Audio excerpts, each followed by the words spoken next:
À luz das Escrituras, como devemos entender a doutrina do purgatório? Antes de responder esta pergunta, eu quero fazer alguns comentários que eu acho importantes para entender como devemos abordar questões desse tipo. Vamos tratar de uma questão de doutrina.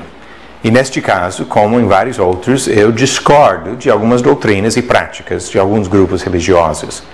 Mas eu quero primeiro observar algumas coisas que podem nos ajudar a abordar essas questões de uma forma objetiva e justa, independente de diferenças de conclusões quando nós estudamos práticas e doutrinas desses grupos. Eu não sou católico. Eu tenho muitos amigos que são católicos, eu respeito muitas pessoas sinceras na Igreja Católica, mas eu não sou católico. Mas também eu não me considero protestante. Eu não vivo protestando alguma pessoa, algum grupo, algum movimento, embora às vezes é necessário chamar a atenção e mostrar que alguma prática ou doutrina não vem das Escrituras e vem sim das ideias dos homens. Mas quando pessoas falam de ser protestantes ou de defender o movimento da reforma protestante ou defender algum movimento de restauração, a tendência é de começar a se identificar com algum movimento religioso. Eu não quero fazer isso. Eu quero me identificar com Jesus Cristo. Eu quero ser um discípulo de Jesus, um cristão, um seguidor de Jesus Cristo e mais nada. E quando nós começamos a ver essas tendências de movimentos, de pessoas aderindo às ideias de alguns homens, mesmo se esses homens falaram coisas boas, ensinaram coisas importantes, nós não devemos ser seguidores dos homens. O próprio apóstolo Paulo falou sobre isso em 1 Coríntios capítulo 1, quando já viu no primeiro século uma tendência de homens seguir movimentos, ou seja, homens seguindo homens. Ele disse: acaso Cristo está dividido? Foi Paulo crucificado em favor de vós? Ou fostes, porventura, batizados em nome de Paulo?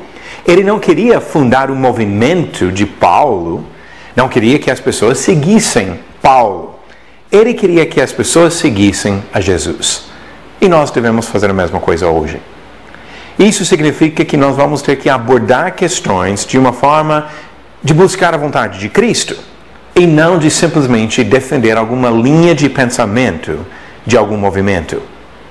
Se nós vamos falar de uma reforma, vamos falar da reforma de um coração que precisa mudar. Se vamos falar de algum movimento, vamos falar de um movimento de sair do pecado e do egoísmo para nos movimentar, para nos chegar e aproximar-nos cada vez mais de Jesus Cristo. Se vamos falar de alguma restauração, vamos buscar a nossa própria restauração, a restauração de uma alma que volta a Jesus Cristo. Se vamos falar de protestar, de falar contra, vamos protestar qualquer forma de pecado, qualquer forma de doutrina e prática que não vem da palavra de Deus, independente de quem pregue essas doutrinas. Mas não vamos defender movimentos humanos.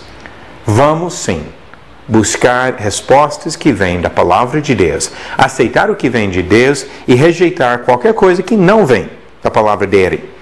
Mais uma vez, o apóstolo Paulo falou um princípio fundamental de como nós devemos avaliar as coisas que os homens ensinam e praticam. A primeira carta aos Tessalonicenses, capítulo 5, ele disse no versículo 21, julgai todas as coisas, retende o que é bom, abstende-vos de toda forma de mal. Seja uma doutrina católica, ou uma doutrina de alguma igreja protestante, ou de qualquer outro grupo religioso, qualquer outra pessoa, nós devemos julgar conforme a palavra de Deus. E assim nós devemos reter o que é bom e nos abster de toda forma de mal. É por este motivo que nos estudos que nós apresentamos, procuramos ser bem equilibrados. Tem alguns estudos que têm o propósito de desafiar cada pessoa a viver uma vida mais santificada diante de Deus. Tem estudos que criticam doutrinas ensinadas por vários grupos religiosos. Não estamos somente criticando alguma prática ou doutrina católica, como também criticamos, nesses estudos, várias práticas e doutrinas de várias igrejas protestantes ou evangélicas. O propósito em tudo isso é de nos aproximar de Deus, nos livrando de qualquer forma de doutrinas que vêm dos homens e não vêm de Deus. Nós não queremos ser seguidores de homens, e sim de Cristo. O próprio apóstolo Paulo falou, mais uma vez, desta vez em Gálatas, capítulo 1, quando ele falou do perigo de seguir doutrinas distorcidas por homens. Ele perguntou, versículo 10, porventura procuro eu agora o favor dos homens ou o de Deus?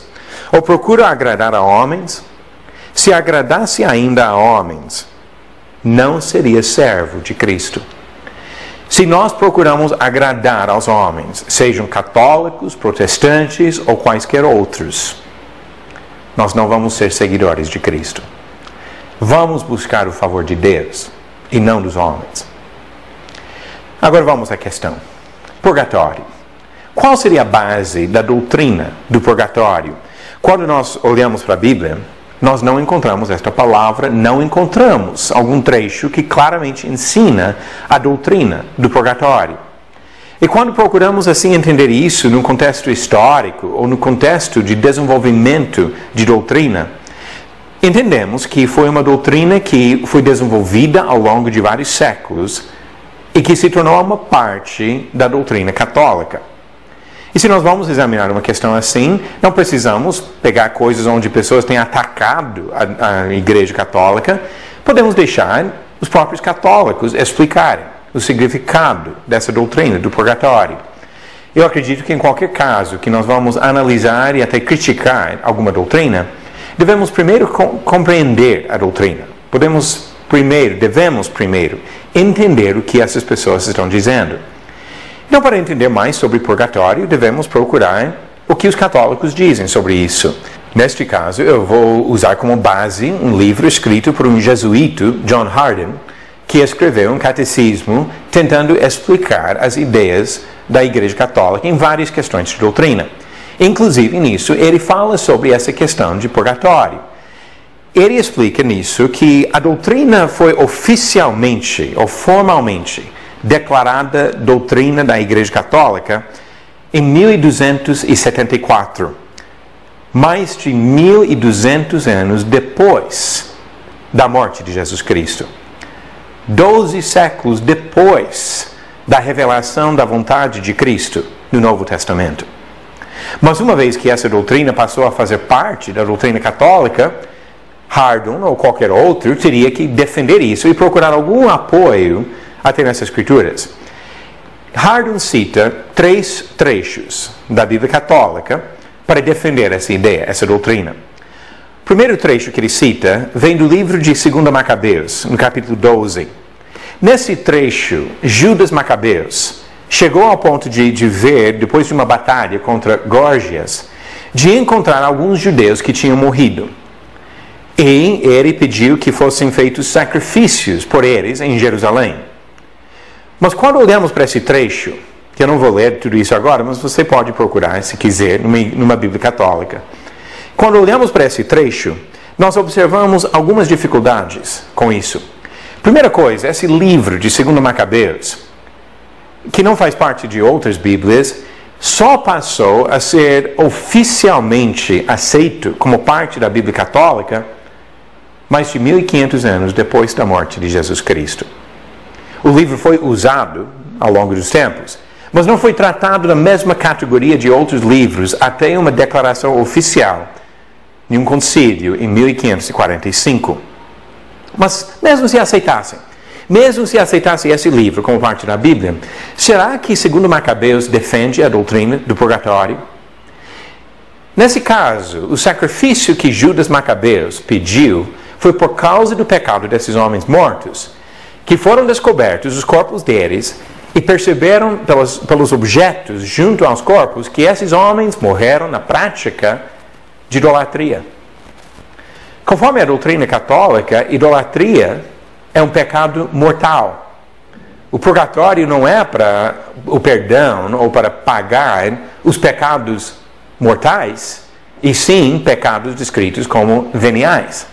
Então, mesmo no trecho que eles usam de 2 Macabeus para defender essa ideia, já encontra uma dificuldade nisso, porque esses homens, evidentemente, morreram na prática de um pecado mortal. Mas mais dois trechos que eles usam para tentar defender a mesma ideia. Mateus capítulo 12, no versículo 32, Jesus Cristo fez este comentário. Um versículo até difícil, que eu não vou entrar na explicação de tudo isso agora, mas ele diz aqui, no versículo 32, se alguém proferir alguma palavra contra o Filho do Homem, ser-lhe-á isso perdoado. Mas se alguém falar contra o Espírito Santo, não lhe será isso perdoado, nem neste mundo, nem no porvir. Qual é o argumento que John Hardon, o jesuíta que eu citei, faz baseado nesse versículo aqui? O fato que Jesus fala que esse pecado não seria perdoado nem nesta vida, nem no mundo por vir, ele deduz disso que existe a possibilidade de perdão de alguns pecados após a morte. O versículo não diz isso. Nenhum versículo na Bíblia diz isso. Mas ele faz o argumento baseado numa suposição pela linguagem de Jesus. Se Jesus tivesse falado que alguns pecados seriam perdoados no mundo por vir, seria outra coisa. Mas aqui foi simplesmente uma maneira de Jesus enfatizar que alguém que vive nesse pecado de blasfêmia contra o Espírito Santo está perdendo a sua alma. O terceiro trecho que Hardon citou vem de 1 Coríntios capítulo 3. 1 Coríntios capítulo 3, o apóstolo Paulo escreveu e disse no versículo 13: manifesta se tornará a obra de cada um, pois o dia a demonstrará, porque está sendo revelada pelo fogo, e qual seja a obra de cada um, o próprio fogo o provará. Versículo 15, se a obra de alguém se queimar, sofrerá ele dano, mas esse mesmo será salvo, todavia, como que através do fogo. Dá para entender como alguém poderia imaginar que isso se trata de purgatório, de uma provação, um julgamento ou castigo por meio de fogo, para depois salvar a alma, tirando o pecado e deixando a pessoa livre depois para subir para o céu. Mas aqui também tem problema. Ele não disse aqui nada de algo que acontece após a morte. Inclusive, no versículo 13 que eu citei, ele falou, está sendo revelado pelo fogo. Ele descreve como algo que já acontece aqui na terra. Algum tipo de provação pelo fogo, que identifica algumas pessoas que pertencem a Cristo, mas que no caso de outras pessoas acaba sendo motivo de desistência. Ele não disse nada aqui sobre algum julgamento ou alguma provação ou purificação depois da morte. O que a Bíblia ensina que vai acontecer após a morte? Em nenhum momento diz que nós vamos passar por algum processo de purificação depois de morrer. Em nenhum momento diz que nós vamos ter uma segunda chance após a morte. Ao contrário, Hebreus capítulo 9, versículo 27, diz, e assim como aos homens está ordenado morrerem uma só vez, vindo depois disto o juízo. Não falou vindo depois disto o purgatório, mas vindo depois disto o juízo. A Bíblia fala, sim, de tormento depois da morte. Mas quando fala, Lucas capítulo 16, nas próprias palavras de Jesus, que ele falou de um homem rico e um pobre mendigo chamado de Lázaro. Os dois morreram. Lázaro foi para o conforto do seio de Abraão. O rico foi para o tormento e sofreu muito. Mas esse tormento não foi um lugar onde ele ficaria só por algum tempo para depois sair e entrar no céu. Quando ele perguntou da possibilidade de alguém voltar e conversar com os parentes dele, Abraão disse para ele, no versículo 25, filho, lembra-te de que recebeste os teus bens em tua vida, e Lázaro igualmente os males. Agora, porém, aqui ele está consolado, tu em tormentos. E além de tudo, está posto um grande abismo entre nós e vós, de sorte que os que querem passar daqui para vós outros não podem, nem os de lá passar para nós. Um abismo, uma separação, e ninguém cruza esta fronteira. Se fosse purgatório, teria que ter uma saída para chegar ao céu. O fato é que a Bíblia não ensina a doutrina do purgatório. É uma doutrina que os homens inventaram, oferecendo a ideia de uma segunda chance após a morte para as pessoas que morrem com algum pecado não resolvido. Não espere uma oportunidade depois da sua morte. Como Hebreus 9 diz, nós vamos morrer uma só vez. E depois disto vem o julgamento. Nós devemos aproveitar o momento que nós temos agora para seguir a Jesus, para aceitar pelas condições dele a salvação que ele oferece para nós. Não devemos imaginar uma outra chance depois, porque nós temos a nossa oportunidade para a salvação agora, aqui. É por isso que Jesus enviou os apóstolos a pregar a palavra ao mundo. E por isso que nós devemos dar importância ao Evangelho revelado aqui, hoje. Aproveite. Tem neste site muitos outros estudos da Palavra de Deus.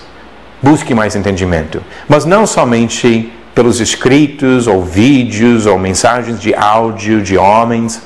Busque entendimento da Palavra de Deus aqui, na Palavra dele. Não espere segunda chance. Aproveite esta oportunidade hoje.